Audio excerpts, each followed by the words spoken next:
এশারের নামাজ বাজামাত আদায় করে মসজিদের মধ্যে মিলাদ কিয়ামের মধ্যে শরীক হয়ে মুনাজাত করে জিয়ারত করবেন।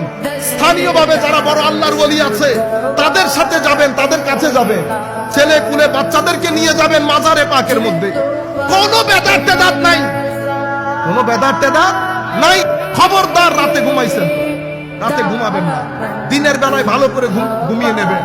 রাতে অন্তত একটা রাত জেগে ইবাদত কেমনে করে আল্লাহর ওলিরা সেটা টেস্ট গ্রহণ করেন। তাহাজ্জুদটা ভালো করে পড়েন। 1টা থেকে 3টার প্যাকেজ বানাবেন। 1টা থেকে আমি তাহাজ্জুদ শুরু করব। 8 রাকাতের তাহাজ্জুদ হবে, 3 রাকাত সালাতুল বিতির হবে।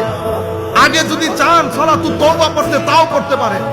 এরপরে সালাতুশ শুকর আদায় করেন। এরপরে লা ইলাহা ইল্লাল্লাহ জিকির করেন, দরুদ শরীফ পড়েন, আলহামদুলিল্লাহ, সুবহানাল্লাহ, আল্লাহু আকবার, তাসবিহগুলো পড়েন। একটু করে কোরআন শরীফ পড়েন। ঘুম না আসতে আল্লাহর দরবারে মুনাজাত করেন। কেঁদে কুটে একাকার করে ফেলেন। কান্না না আসলেও অন্তত আধা ঘন্টা আল্লাহর দরবারে চান।